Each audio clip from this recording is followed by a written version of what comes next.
রাব্বুল আলামিন বলেন, ইয়া আইয়ুহাল্লাযীনা আমানু কুতিবা আলাইকুমুস সিয়ামু কামা কুতিবা আলাল্লাযীনা মিন ক্বাবলিকুম লাআল্লাকুম তাত্তাকুন। আল্লাহ বলেন, ও বিশ্বাসীরা শোনো শোনো, তোমাদের জন্য সিয়ামকে ফরজ করা হয়েছে, ঠিক যেমন ভাবে তোমাদের পূর্ববর্তী উম্মতদের উপরও সিয়ামকে ফরজ করা হয়েছিল, লাআল্লাকুম তাত্তাকুন, যাতে করে তোমরা সবাই মুত্তাকি হতে পারো। সুবহানাল্লাহ বলেন, যাতে করে তোমরা আল্লাহ সচেতন হতে পারো। তাহলে সিয়ামকে, এই সামনে যে রমাদান আসতেছে আমার প্রিয় ভাইয়েরা, এই পুরো রমাদান ব্যাপী সিয়াম সাধন করা, সিয়াম পালন করাকে আমাদের জন্য ফরজ করে দিয়েছে কে? রমাদানের রোজা রাখার নফল নাকি? রমাদানে সিয়াম পালন করা কি নফল? সুন্নাত? তাহলে কি ফরজ? আওয়াজ করে বলেন, রমাদানের রোজা রাখা কি ফরজ? এটা শুধু আমাদের উপরই ফরজ না, আমাদের আগে যত জাতি গোষ্ঠী এই পৃথিবীতে এসছে সবার উপরে সিয়াম পালনকে ফরজ করেছে কে? এজন্য আমার প্রিয় ভাইয়েরা, নফসের উপর নিয়ন্ত্রণ নিতে চাইলে রমাদানের রোজার কোনো বিকল্প নাই। এটা এমন মাস যে মাসের ফজিলতেরও কোনো শেষ নাই। এই মাসকে বলা হয় দ্য মান্থ অফ হোপ। এটা আশা জাগানিয়া মাস। রমজানের কথা শুনলে আশা জাগে না হৃদয়ে? হ্যাঁ, ইদা জা রমাদান ফুতিহাত আবওয়াবুস সামা ওয়া গুল্লিকাত আবওয়াবু জাহান্নাম ওয়া সুফিদাতিশ শায়াতিন। রমাদান আসলে আকাশের দরজাগুলো খুলে দেয়া হয়, মানে জান্নাতের। জাহান্নামের দরজাগুলোকে লক করে দেয়া হয়, শয়তানকে চেইন আপ করা হয়। ইবাদত করলে শুধু করতেই মনে চায়। চিল্লায় বলেন না সুবহানাল্লাহ। রমজানে ইবাদতে যেই মজা পাওয়া যায়, সারা বছর অন্য কোনো মাসে এই মজা আপনি পান? আমার চাঁপাইনবাবগঞ্জের ভাইরা আওয়াজ করে বলেন না, রমজানে ইবাদতে যেই মজা অন্য মাসে এটা পান?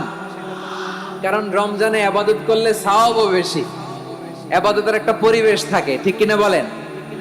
অন্য মাসে ইবাদত করলে এর সওয়াব পাওয়া যায় গাণিতিক হারে, রমজানে ইবাদত করলে সওয়াব বাড়তে থাকে জ্যামিতিক হারে।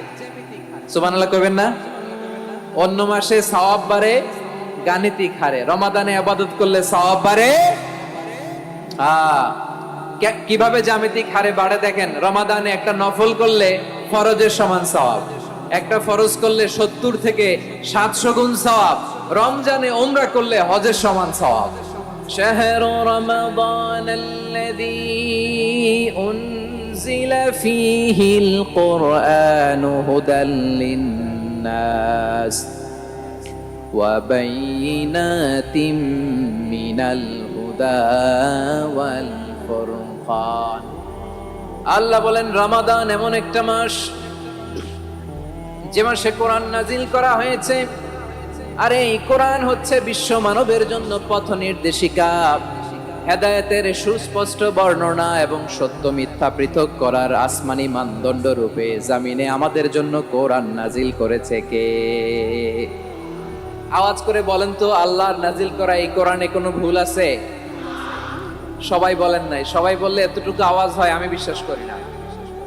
গলা ছেড়ে দিয়ে বলেন, আল্লাহর নাজিল করা এই সর্বশেষ আসমানি কিতাব আল কোরআনে কোনো ভুল আছে? সন্দেহ আছে? সংশয় আছে? বিয়ন্ডলেস, বাউন্ডলেস, বটমলেস এমন কিতাব যেটা পড়ে গবেষণা করে এর তথ্য উপাত্ত ইনফরমেশন লেসন নিয়ে শেষ করা যায় না। সুবহানাল্লাহ। আল্লাহ বলেন, এই কোরআনকে আমি রমাদানে নাজিল করেছি, যেটা বিশ্ব মানবের জন্য পথ নির্দেশিকা। এতে আছে হেদায়েতের সুস্পষ্ট বর্ণনা আর সত্য মিথ্যা পার্থক্য করার মানদণ্ড, কোনটা সত্য কোনটা মিথ্যা এটা কোরআন দিয়ে ডিফারেন্সিয়েট করা যায়। কোরআন হচ্ছে ফুরকান, to differentiate between right and wrong. কোনটা সত্য কোনটা মিথ্যা, কোনটা ভুল কোনটা নির্ভুল, এটা কোরআন দিয়ে যাচাই করা যায়। চিল্লায় বলেন ঠিক কিনা? এজন্য এই কোরআন দিয়ে আমাদের জীবন সাজাতে হবে। কোরআন দিয়ে জীবন না সাজালে জীবন আলোকিত হয় না। কোরআন দিয়ে পরিবার না সাজালে পরিবার আলোকিত হয় না।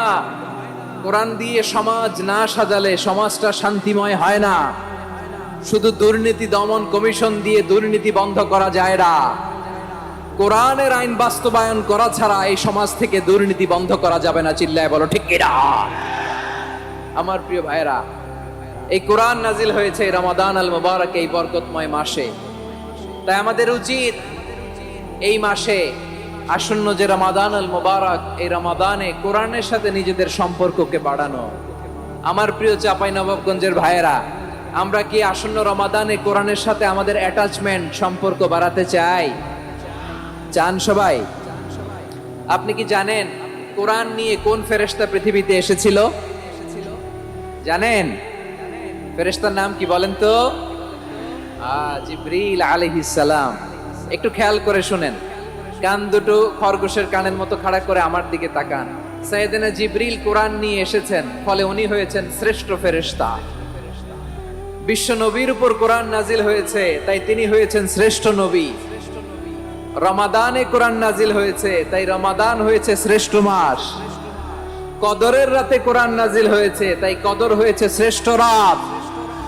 আমরাও যদি কোরআনের সাথে সম্পর্ক বাড়াই, আমাদের মর্যাদাও এরকম, আমাদেরকেও শ্রেষ্ঠ মানুষ বানায় দিবে কে? এজন্য কোরআনের সাথে সম্পর্ক বাড়াইতে রাজি আছেন তো? যারাই কোরআনের সাথে সম্পর্ক বাড়ায়, এদের মর্যাদা বাড়ায় দেয় কে? দেখবেন আমাদের হাফেজে কোরআন, তারা ইন্টারন্যাশনাল কোরআন কম্পিটিশনে যে গোটা বিশ্বকে পেছনে ফেলে প্রথম পুরস্কার নিয়ে আসে।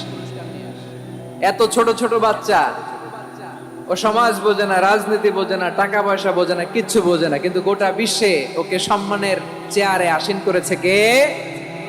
এই কোরআনের সাথে লাগলে আল্লাহ তাআলা সম্মান বাড়িয়ে দেয়। আমার প্রিয় ভাইয়েরা, আসুন আমরা শুরুতেই, আলোচনার শুরুতেই শপথ নেই যে আসন্ন রমাদানে আমরা কোরআনের সাথে নিজেদের সম্পর্ককে মজবুত করব ইনশাআল্লাহ।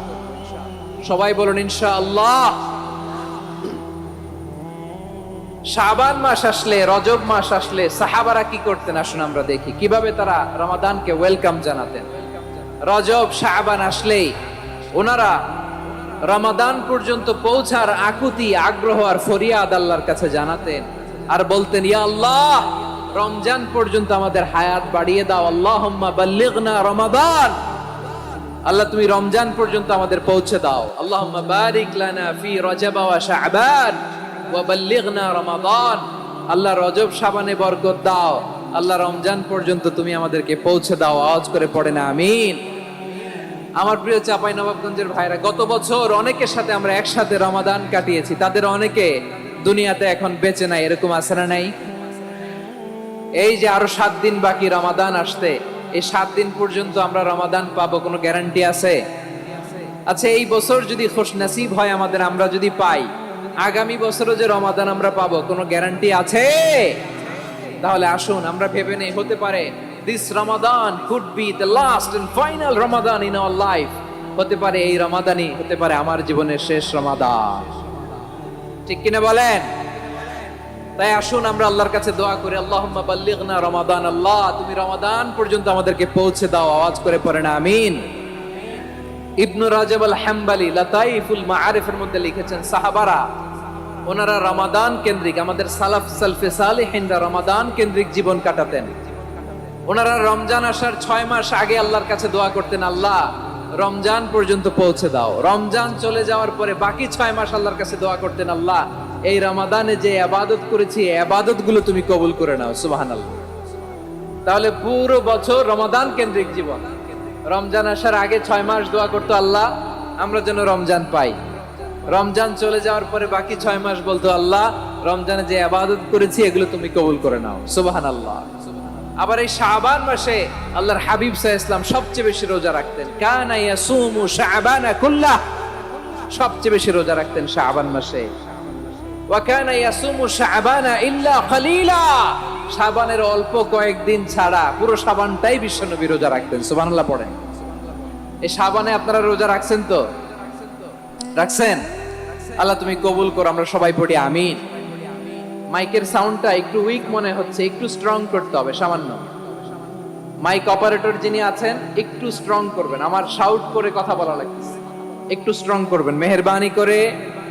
মাইকের সাউন্ডটা একটু স্ট্রং করবেন। প্রিয় ভাইয়েরা, এই শাবান শেষে আমাদের মধ্যে আগমন করবে রমাদান, এবং এই রমাদানুল মুবারক আল্লাহ তাআলা আমাদের জন্য সিয়াম ফরজ করেছেন। কি ফরজ করেছেন? তিনি সূরাতুল বাকারার 183 নম্বর আয়াতে ইরশাদ করছেন, রাব্বুল আলামিন বলেন, ইয়া আইয়ুহাল্লাযীনা আমানু كتب عليكم الصيام كما كتب على الذين من قبلكم لعل